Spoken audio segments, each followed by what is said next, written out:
महाराज जी, आपसे जानना चाहेंगे कि पूर्ण गुरु अर्थात सतगुरु की क्या पहचान है।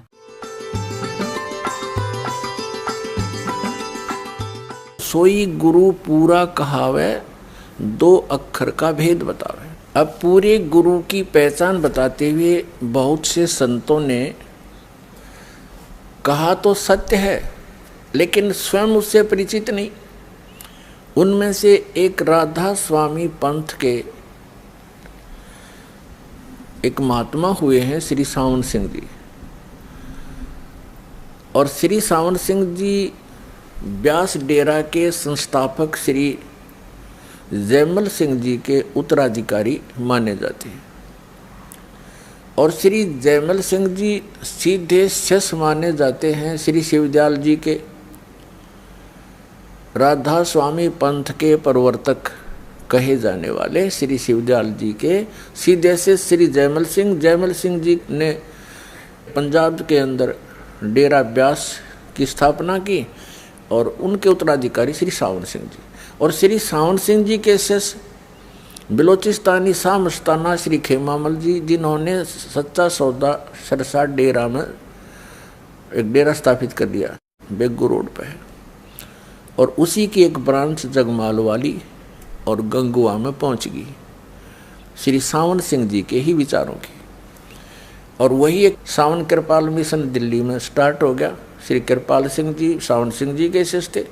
तो उस सावन सिंह जी के क्या विचार हैं वो खुद बता रहे हैं कि गुरु ग्रंथ साहिब में ऐसा लिखा है कि सोई गुरु पूरा कहावे, जो दो अक्षर का भेद बतावे।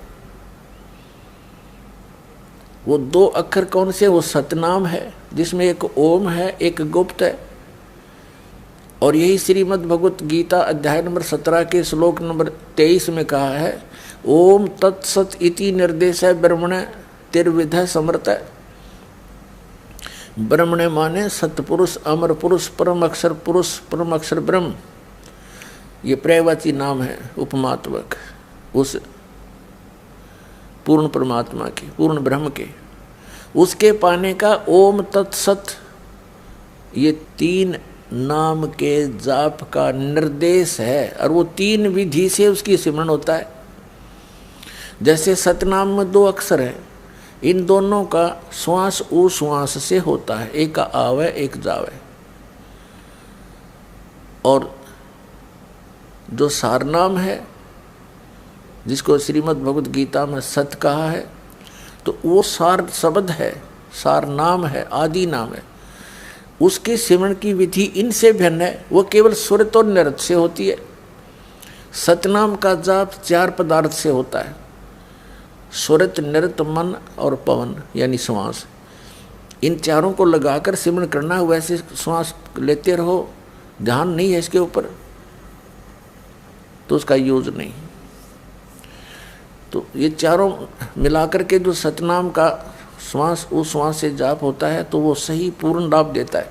फिर जब सारनाम का सिमरण होता है शुरू, उसमें केवल सुरत और नृत ही काम करती है। इसलिए उसको अकय शब्द कहा है कि उसको बोल कर बताया भी नहीं जा सकता ऐसे सिमरण करो। कैसे सिमरण कर रहा हूँ ये बताया नहीं जा सकता, करने वाला ही उसका अनुभव कर सकता है, महसूस कर सकता है। जैसे गूंगा गुड़ खा के उसके टेस्ट को बता नहीं सकता, एक विशेष प्रतिक्रिया ही कर सकता है। ये राधा स्वामी पंथ के ग्रंथ हैं, ये आपको दिखाते हैं। संत मत प्रकाश हजूर महाराज सावन सिंह जी के सत्संगों का संग्रह भाग 4। ये कहाँ से छपा ये देखिएगा। ये है संत मत प्रकाश भाग 4, महाराज सावन सिंह जी के वचन है। ये प्रकाशक सेवा सिंह, सेक्रेटरी राधा स्वामी सत्संग व्यास, डेरा बाबा जयमल सिंह, जिला अमृतसर।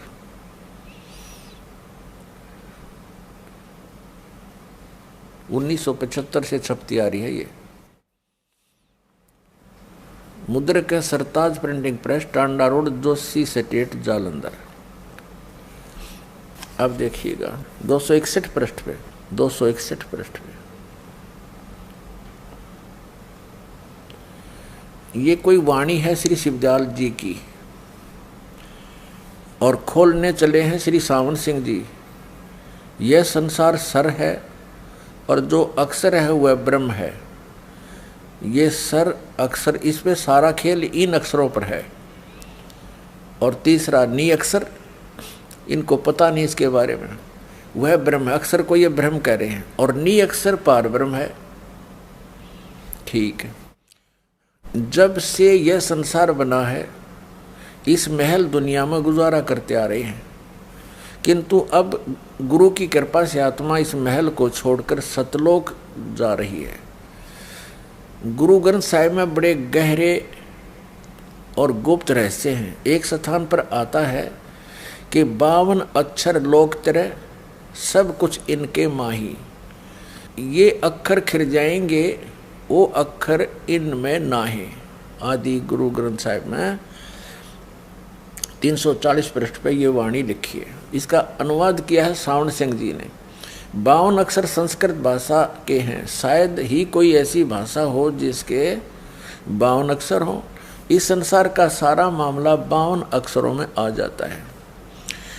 पिंड अंड का हाल तो 52 अक्षरों में आ गया। आगे 2 अक्षर और हैं जो पार ब्रह्म है। इसके विषय में ग्रंथ साहिब में लिखा है। ये कहते हैं वह 2 अक्षर जो हैं, ये है तो सतनाम की तरफ संकेत। इन कख पता था इन मारे सट्टे नको पार ब्रह्म मिलेंगे मरे पाछ है। ये तो जीते जी सिमन करना इनका। आगे देखो, ग्रंथ साहिब का हवाला दिया है कि पार ब्रह्म है। इसके विषय में ग्रंथ साहिब में लिखा है इन 2 अक्षरों के बारे में।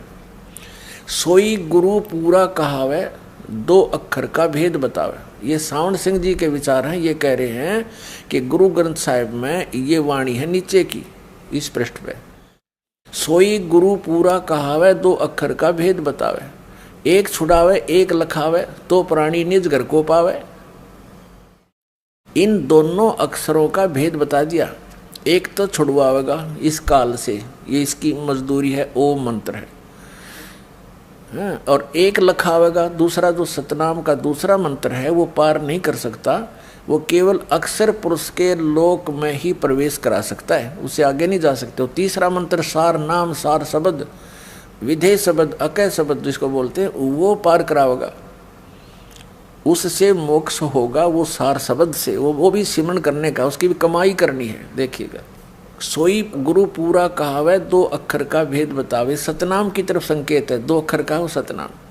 एक छुड़ावे, उन अक्षरों में थे एक ओम तो छुड़वाओगा। जैसे श्रीमद् भगवत गीता अध्याय नंबर 18 के श्लोक नंबर 66 में गीता ज्ञानदाता कहता है कि तू सर्वधर्मान परित्यज्यमाम एकम शरणम व्रज अहम तवा सर्व पापेभ्यः मोक्षामि मा शुच। ये कहता है कि मेरे सतर की जितनी धार्मिक क्रियाएं हैं, जैसे ओम नाम का जाप है, इसका ब्रह्म का यो काल है, सरपुरुष भी इसी को कहते हैं। ये केवल 21 ब्रह्मांड का मालिक है। कहते ओम नाम की कमाई मुझ में छोड़ दे, मुझे त्याग दे मेरे में। तब एकम शरणम व्रज, उस सर्वशक्तिमान परमेश्वर की शरण में जा, उस परम अक्षर ब्रह्म की में। फिर मैं तुझे सब पापों से छोड़ दूंगा, मुक्त कर दूंगा, तू चिंता मत कर। तो ये ओम नाम की कमाई हमने इस काल से छुड़वाएगी, ये इसको सौंपनी पड़ेगी। पहले हम क्या करते रहे, ओम नाम का जाप करके ब्रह्मलोक में चले जाते हैं, उस महास्वर्ग में अपनी कमाई बर्बाद करके फिर आ जाते। अब हम इसको वेस्ट नहीं करेंगे, इसका कर्जा तार देंगे। ये फिर हमें मजदूर कैसे बनाएगा जब हमने कर्जा दे दिया इसका। तो एक छुड़ावे एक लखावे। अब जो सतनाम का दूसरा अक्षर है, जो धर्मदास जी को दिया था मालिक ने, सतनाम, वो दिखाया आपको और भी दिखाते रहेंगे। तो दूसरा मंत्र जो है वो अक्षर पुरुष की कमाई है, जो हमें 11वें द्वार से पार करके जाएगा। वो जो दूसरा मंत्र है सतनाम का, वो अक्षर पुरुष का है, उसके साथ संग ब्रह्मांड है।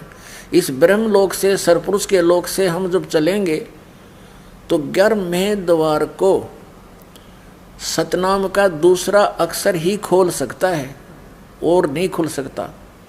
तो जब वो 11वां द्वार हम पार करेंगे तो वहाँ पर ये सतनाम के दूसरा अक्षर की कमाई काम करेगी और उसकी कमाई का हम टैक्स देंगे, किराया देंगे, रेंट देंगे इसको, क्योंकि 7 संग ब्रह्मांड को पार करके हमने सतलोक में पहुंचना है। जो हमारा दूसरा मंत्र है सतनाम का, ये हमें भंवर गुफा तक पहुंचा देगा और वो भंवर गुफा है, वहाँ एक बैरियर लगा है, वहाँ से सतलोक दिखाई देना शुरू हो जाता है। लेकिन जिसके पास सार शब्द नहीं है, वो तीसरा नाम विधेय शब्द नहीं है, वो मंत्र उसकी कमाई नहीं है, तो वहाँ देख सकता है, उसमें प्रवेश नहीं कर सकता 12वें द्वार में। तो इस प्रकार इन तीनों मंत्रों का अपने अपने स्थान तक पूरा लाभ है।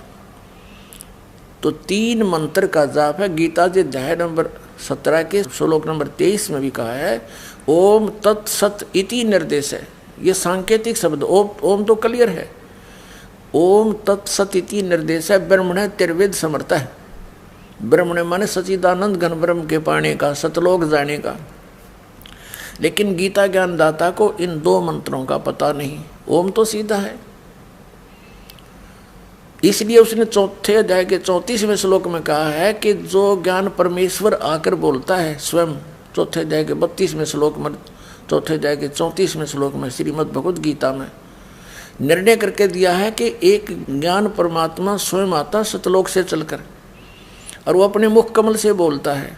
वो तत्व ज्ञान है, वो उसकी वाणी, उसके मुख से निकली हुई वाणी, परमेश्वर के मुख से बोली हुई वाणी, वो तत्व ज्ञान है, वो सूक्ष्म वेद है। उस सूक्ष्म वेद को तू तत्वदर्शी संतों के पास जाकर समझ, वो बताओगे उन कोड वर्डों को। मुझे